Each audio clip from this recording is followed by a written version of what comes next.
Assalamualaikum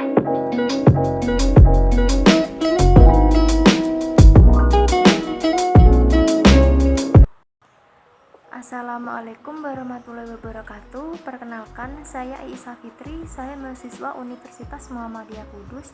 Saya di sini akan mempresentasikan asuhan keperawatan keterbelakangan mental atau retardasi mental pada anak.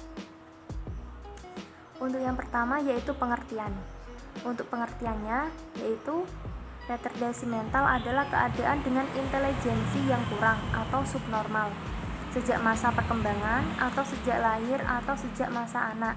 Biasanya terdapat perkembangan mental yang kurang secara keseluruhan, tetapi gejala utama ialah intelijensi yang terbelakang. Retardasi mental disebut juga oligofrenia atau oligo adalah kurang atau sedikit dan phren adalah jiwa atau tuna mental. Untuk pengertian retardasi mental yang lain adalah keadaan yang penting secara klinis maupun sosial. Kelainan ditandai oleh oleh keterbatasan kemampuan yang diakibatkan oleh gangguan yang bermakna dalam intelijensi terukur dan perilaku penyesuaian diri atau adaptif. Untuk penyebab retardasi mental yaitu faktor keturunan atau genetik atau tak jelas disebabnya. Kedua, disebut retardasi mental primer. Sedangkan faktor sekunder disebabkan oleh faktor luar yang berpengaruh terhadap otak bayi dalam kandungan atau anak-anak. Penyebab retardasi mental lain akibat infeksi dan intoksikasi, ruda paksa atau sebab fisik lain. Gangguan metabolisme, pertumbuhan atau gizi, penyakit otak yang nyata atau postnatal, penyakit atau pengaruh pranatal yang tidak jelas, kelainan kromosom, prematuritas, gangguan jiwa yang berat, deprivasi psikososial. Untuk penyebab retardasi mental yang lain yaitu kelainan genetik seperti sindrom Down dan sindrom Fragile X dapat menyebabkan retardasi mental. Masalah selama kehamilan. Beberapa masalah pada kehamilan yang dapat menyebabkan retardasi mental pada anak adalah penggunaan alkohol atau obat-obatan terlarang, gizi buruk, infeksi, dan preeklampsia. Untuk penyebab yang lain juga ini itu masalah dalam persalinan. Selama gangguan kehamilan, sederajat masalah dalam persalinan juga bisa memicu retardasi mental. Contohnya, kurangnya asupan oksigen atau bayi yang lahir sangat prematur. Untuk yang terakhir yaitu cedera atau penyakit lainnya. Mengalami infeksi tertentu dapat berujung pada retardasi mental, misalnya meningitis, pertusis, atau campak. Untuk tanda dan gejalanya yaitu yang pertama, gagal mencapai standar intelektual sesuai usianya. Anak terlambat berjalan, duduk, atau merangkak dari anak-anak lain. Selanjutnya, kesulitan belajar berbicara, termasuk anak terlambat bicara atau berbicara dengan tidak jelas. Selanjutnya juga, gangguan pada ingatan, sulit mengerti konsekuensi dari suatu aksi, tidak mampu berpikir secara logis, perilaku kekanakan yang tidak konsisten dengan usianya, kurangnya rasa ingin tahu, kesulitan dalam belajar, dan yang terakhir adalah tidak dapat menjalani kehidupan yang normal karena kesulitan dalam berkomunikasi, menjaga diri atau berinteraksi. Untuk komplikasinya dari keterbelakangan mental yaitu pasien dengan retardasi mental pada awalnya adalah kesulitan dalam interaksi sosial dan belajar di sekolah. Selanjutnya seringkali muncul komplikasi psikopatologi berupa psikosis, depresi, gangguan cemas, dan epilepsi. Komplikasinya yang lanjutan Yang selanjutnya yaitu prevalensi gangguan mental pada mereka yang mengalami retardasi mental lebih besar daripada populasi normal, terutama setelah mereka dewasa. Untuk selanjutnya, gangguan pendengaran, gangguan penglihatan, autisme, gangguan suasana hati, gangguan kemampuan motorik, kejang-kejang, dan yang terakhir adalah terhambatnya kelangsungan hidup sehari-hari. Untuk pemeriksaan penunjang, ada beberapa pemeriksaan, yaitu tes darah, tes urin, pemeriksaan pencitraan otak, EEG, wawancara dengan orang tua, observasi tingkah laku anak, melakukan serangkaian tes intelektual dan perilaku penyesuaian diri pasien dengan lingkungannya. Untuk selanjutnya yaitu penata laksanaan. Penata laksanaannya yaitu psikoterapi. Psikoterapi yang bisa digunakan pada pasien dengan retardasi mental adalah terapi perilaku dari cognitive behavior terapi atau CBT, yaitu tujuannya dari terapi adalah untuk memberikan keterampilan adaptif minimal kepada pasien dengan mempertimbangkan tingkat intelijensi.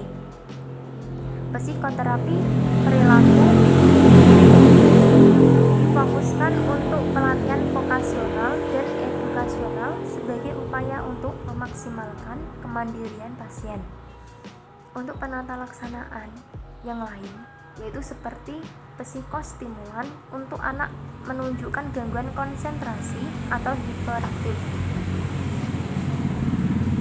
obat psikoterapi untuk anak dengan perilakunya membahayakan, dan yang terakhir adalah antidepresan.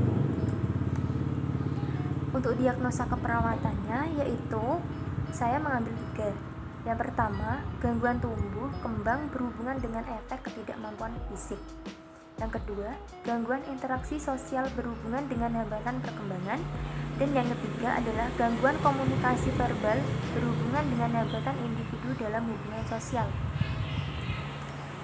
Untuk intervensinya yaitu dari diagnosa keperawatan yang pertama,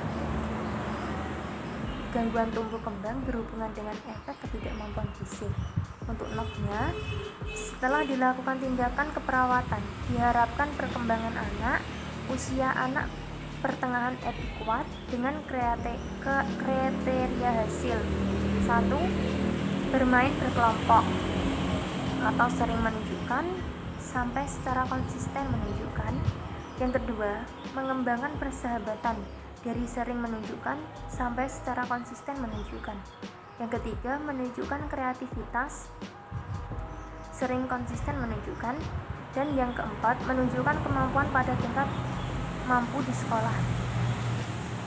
Untuk NIK-nya, A.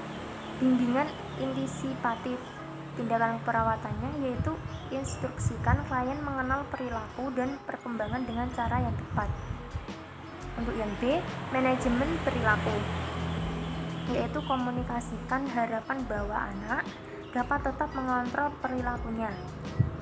Gunakan suara bicara yang lembut dan rendah.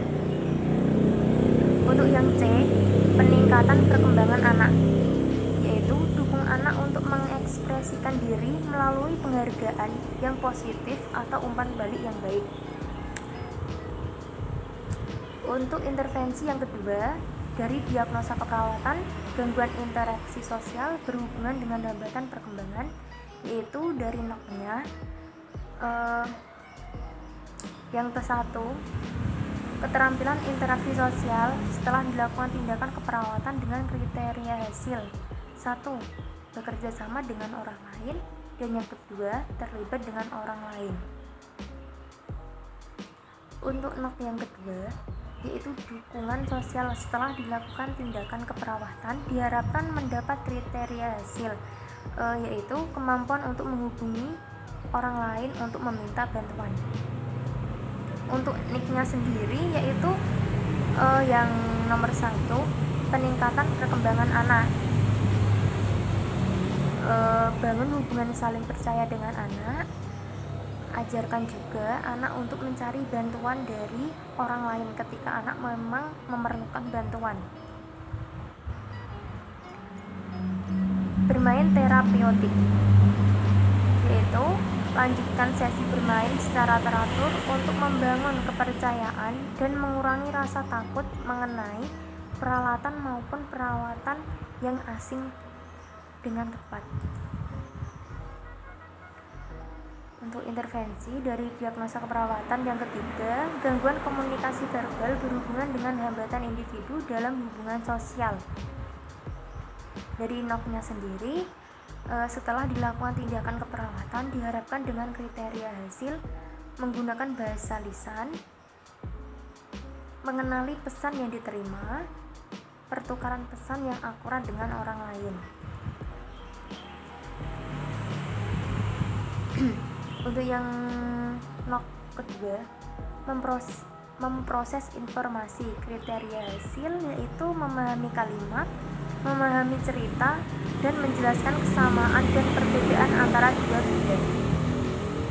Untuk NIK-nya sendiri yaitu latihan memori, seperti stimulasi ingatan dengan cara mengulangi pemikiran anak yang terakhir diekspresikan dengan cara yang tepat. Berikan kesempatan untuk menggunakan ingatan kejadian yang baru saja terjadi. Untuk NIK yang kedua, mendengar aktif. 1. Klarifikasi pasien yang diterima dengan menggunakan pertanyaan maupun memberikan umpan balik. Dan yang kedua, gunakan perilaku nonverbal untuk memfasilitasi komunikasi.